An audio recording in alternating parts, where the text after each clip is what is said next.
ओम शांति। 13 अगस्त 2025 बाबा के महावाक्य।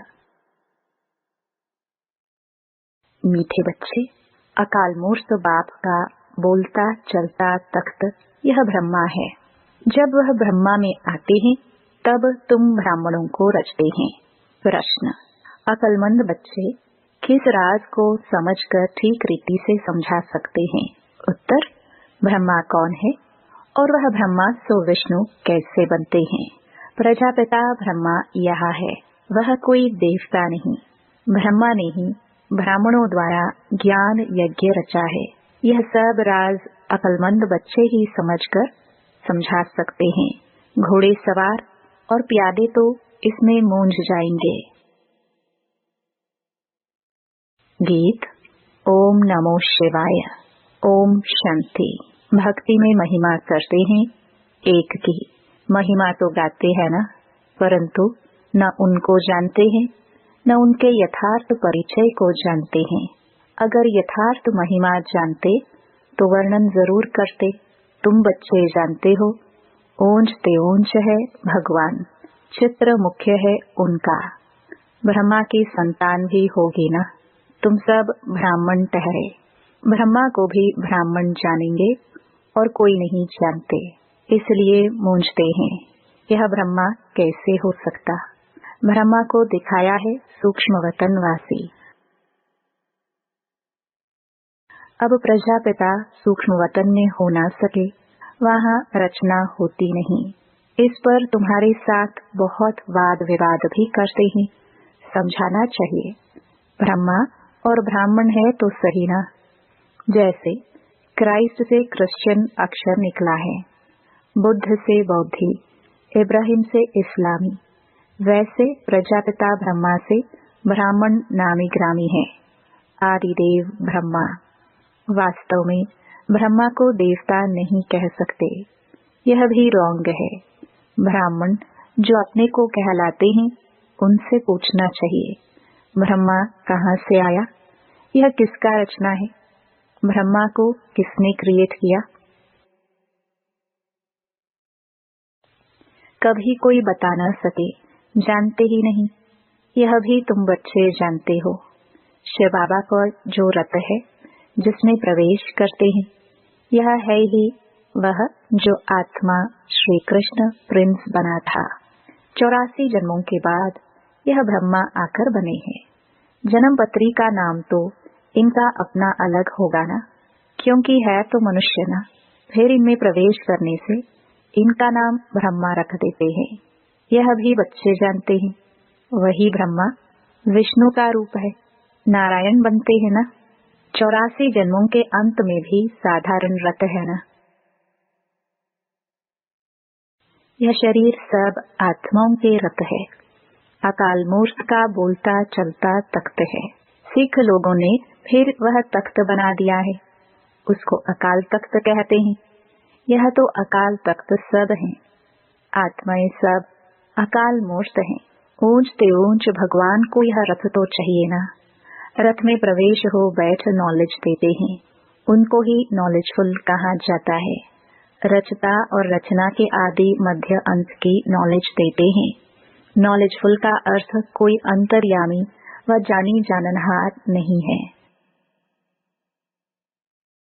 सर्वव्यापी का अर्थ दूसरा है, जानी जाननहार का अर्थ दूसरा है। मनुष्य तो सबको मिलाकर जो आता है सो कहते जाते हैं। अभी तुम बच्चे जानते हो, हम सब ब्राह्मण ब्रह्मा की औलाद है। हमारा कुल सबसे ऊंच है। वो लोग देवताओं को ऊंच रखते हैं, क्योंकि सतयुग आदि में देवता हुए हैं। प्रजापिता ब्रह्मा की औलाद ब्राह्मण होते हैं। यह कोई जानते नहीं सिवाय तुम बच्चों के। उनको पता भी कैसे पड़े, जबकि ब्रह्मा को सूक्ष्म वतन में समझ लेते हैं।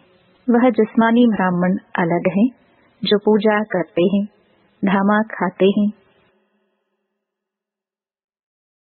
तुम तो धामा आदि नहीं खाते हो। ब्रह्मा का राज अभी अच्छी रीति समझाना पड़ता है। बोलो और बातों को छोड़, बाप जिससे पतित से पावन बनना है, पहले उनको तो याद करो। फिर यह बातें भी समझ जाएंगे। थोड़ी बात में संशय पड़ने से बाप को ही छोड़ देते हैं।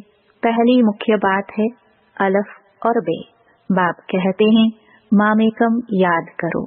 मैं जरूर किसमें तो आऊंगा ना, उनका नाम भी होना चाहिए। उनको आकर रचता हूँ। ब्रह्मा के लिए तुमको समझाने का बहुत अकल चाहिए। प्यादे घोड़े सवार मूंछ पड़ते हैं, अवस्थानुसार समझाते हैं ना। प्रजापिता ब्रह्मा तो यहाँ है, ब्राह्मणों द्वारा ज्ञान यज्ञ रचते हैं, तो जरूर ब्राह्मण ही चाहिए ना। प्रजापिता ब्रह्मा भी यहाँ चाहिए, जिससे ब्राह्मण हो। ब्राह्मण लोग कहते भी हैं हम ब्रह्मा की संतान हैं, समझते हैं परंपरा से हमारा कुल चला आता है, परंतु ब्रह्मा कब था वह पता नहीं है। अभी तुम ब्राह्मण हो। ब्राह्मण वह जो ब्रह्मा की संतान हो, वह तो बाप के ऑक्यूपेशन को जानते ही नहीं। भारत में पहले ब्राह्मण ही होते हैं। ब्राह्मणों का है ऊंच से ऊंच कुल। वह ब्राह्मण भी समझते हैं हमारा कुल जरूर ब्रह्मा से ही निकला होगा, परंतु कैसे कब वह वर्णन नहीं कर सकते। तुम समझते हो प्रजापिता ब्रह्मा ही ब्राह्मणों को रचते हैं, जिन ब्राह्मणों को ही फिर देवता बनना है। ब्राह्मणों को आकर बाप पढ़ाते हैं। ब्राह्मणों की भी डायनास्टी है ना, ब्राह्मणों का कुल है। डायनास्टी तब कहा जाए जब राजा रानी बने, जैसे सूर्यवंशी डायनास्टी। तुम ब्राह्मणों में राजा तो बनते नहीं। वह जो कहते हैं कौरवों और पांडवों का राज्य था, दोनों रॉन्ग है। राजा ही तो दोनों को नहीं है। प्रजा का प्रजा पर राज्य है, उनको राजधानी नहीं कहेंगे, ताज है नहीं। बाबा ने समझाया था, पहले डबल सिरताज भारत में थे, फिर सिंगल ताज, इस समय तो नो ताज। यह भी अच्छी रीति सिद्ध कर बताना है। जो बिल्कुल अच्छी धारणा वाला होगा वह अच्छी रीति समझा सकेंगे। ब्रह्मा पर ही जास्ती बात समझाने की होती है। विष्णु को भी नहीं जानते, यह भी समझाना होता है। वैकुंठ को विष्णुपुरी कहा जाता है, अर्थात लक्ष्मी नारायण का राज्य था। श्री कृष्ण प्रिंस होगा तो कहेंगे ना हमारा बाबा राजा है। ऐसे नहीं कि श्री कृष्ण का बाप राजा नहीं हो सकता। श्री कृष्ण प्रिंस कहलाया जाता है तो जरूर राजा के पास जन्म हुआ है। साहूकार पास जन्म ले तो प्रिंस थोड़े कहलाएंगे। राजा के पद और साहूकार के पद में रात दिन का फर्क हो जाता है। श्री कृष्ण के बाप राजा का नाम ही नहीं है। श्री कृष्ण का कितना नाम बाला है। बाप का ऊंच पद नहीं कहेंगे, वह सेकंड क्लास का पद है, जो सिर्फ निमित्त बनते हैं श्री कृष्ण को जन्म देने। ऐसे नहीं कि श्री कृष्ण की आत्मा से वह ऊंच पढ़ा हुआ है, नहीं, श्री कृष्ण ही सो फिर नारायण बनते हैं। बाकी बाप का नाम ही गुम हो जाता है जरूर ब्राह्मण, परंतु पढ़ाई में श्री कृष्ण से कम है। श्री कृष्ण की आत्मा की पढ़ाई अपने बाप से ऊंच थी, तब तो इतना नाम होता है। श्री कृष्ण का बाप कौन था यह जैसे किसको पता नहीं, आगे चल मालूम पड़ेगा। बनना तो यहाँ से ही है।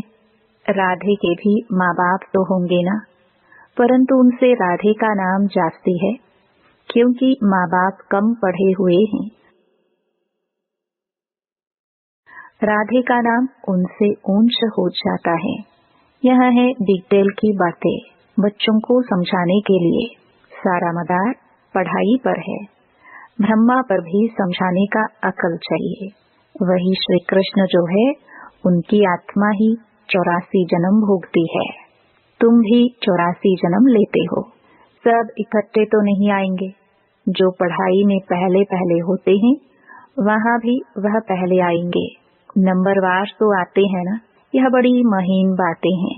कम बुद्धि वाले तो धारणा कर ना सके, नंबरवार जाते हैं।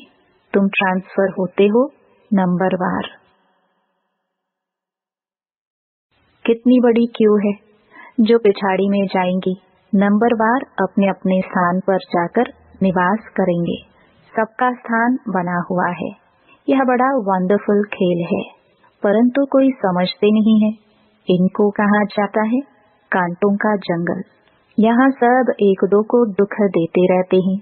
वहाँ तो नेचुरल सुख है, यहाँ है आर्टिफिशियल सुख।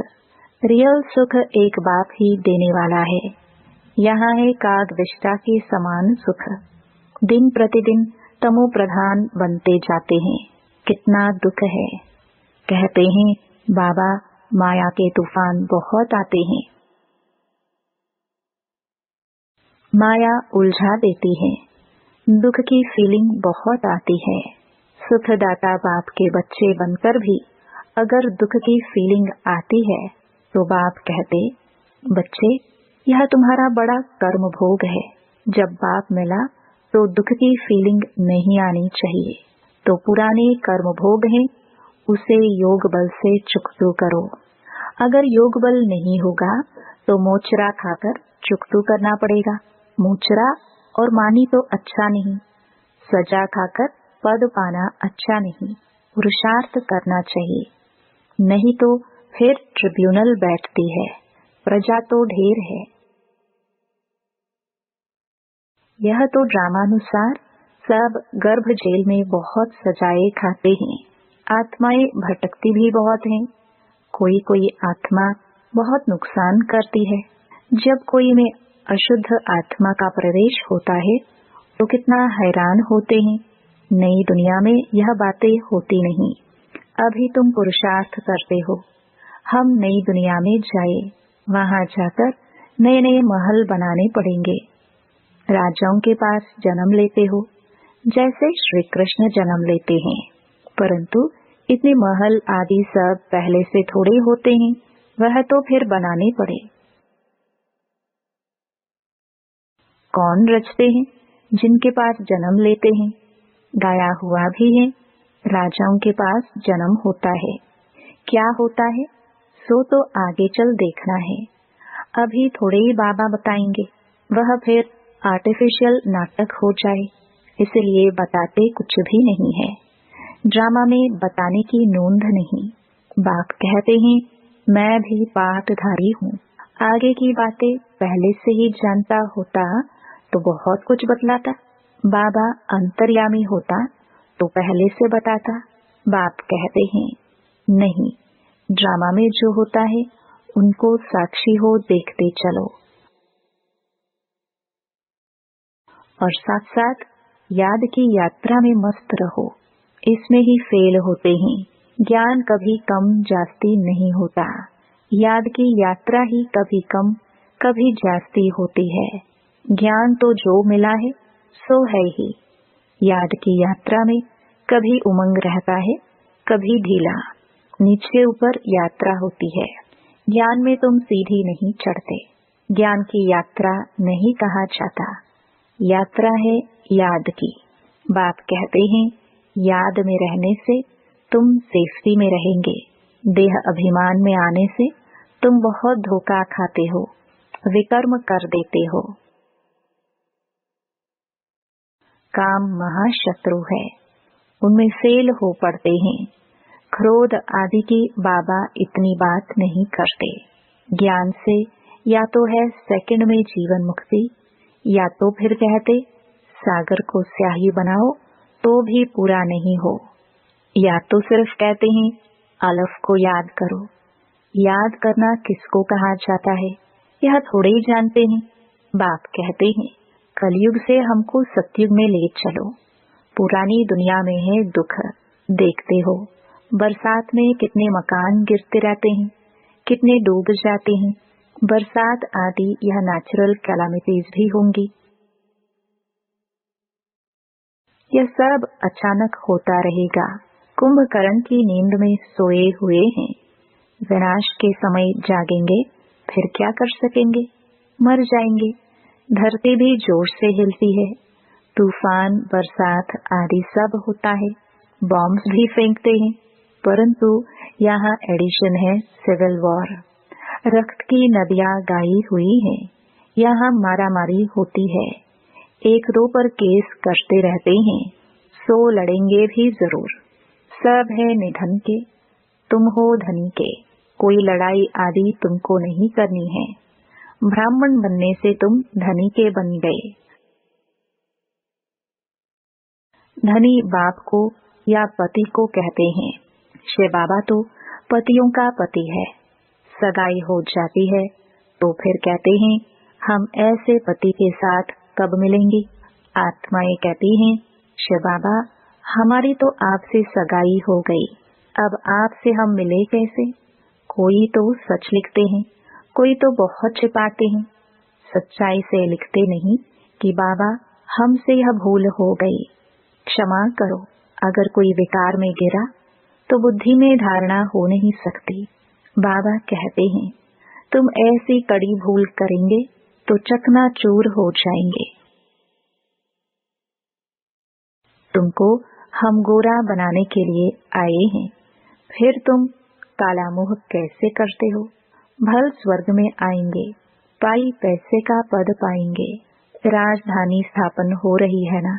कोई तो हार खाकर जन्म जन्मांतर पद भ्रष्ट हो जाते हैं। कहेंगे बाप से तुम यह पद पाने आए हो, बाप इतना ऊंच बने, हम बच्चे फिर प्रजा थोड़ी बनेंगे। बाप गद्दी पर हो और बच्चा दास दासी बने, कितनी लज्जा की बात है। पिछाड़ी में तुमको सब साक्षात्कार होंगे, फिर बहुत पछताएंगे, नाहिक ऐसा किया। सन्यासी भी ब्रह्मचर्य में रहते हैं तो विकारी सब उनको माथा टेकते हैं। पवित्रता का मान है, किसकी तकदीर में नहीं है तो बाप आकर पढ़ाते, फिर भी गफलत करते रहते हैं, याद ही नहीं करते, बहुत विकर्म बन जाते हैं।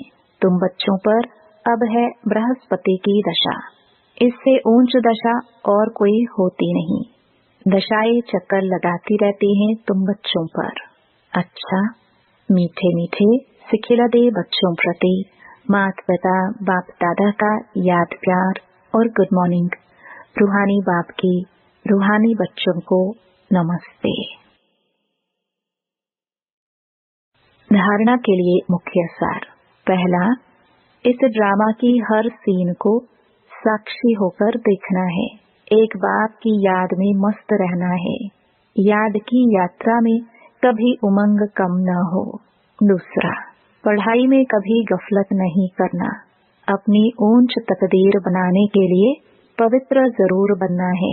हार खाकर जन्म जन्मांतर के लिए पद भ्रष्ट नहीं करना है। वरदान, सच्ची सेवा द्वारा अविनाशी अलौकिक खुशी के सागर में लहराने वाली खुश नसीब आत्मा भव। जो बच्चे सेवाओं में बाप दादा और निमित्त बड़ों के स्नेह की दुआएं प्राप्त करते हैं, उन्हें अंदर से अलौकिक आत्मिक खुशी का अनुभव होता है। वे सेवाओं द्वारा आंतरिक खुशी, रूहानी मौज, बेहद की प्राप्ति का अनुभव करते हुए सदा खुशी के सागर में लहराते रहते हैं।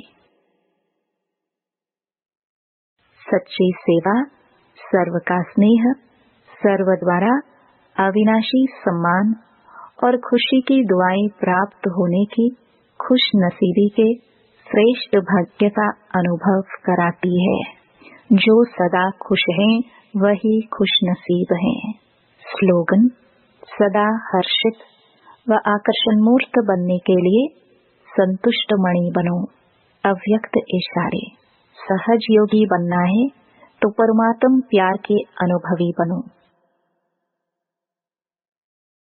कर्म में, वाणी में, संपर्क व संबंध में लव और स्मृति व स्थिति में लवलीन रहना है। जो जितना लवली होगा वह उतना ही लवलीन रह सकता है। इस लवलीन स्थिति को मनुष्य आत्माओं ने लीन की अवस्था कह दिया है। बाप में लव खत्म करके सिर्फ लीन शब्द को पकड़ लिया है।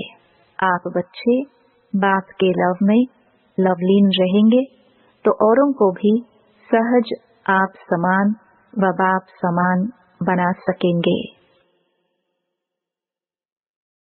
ओम शांति।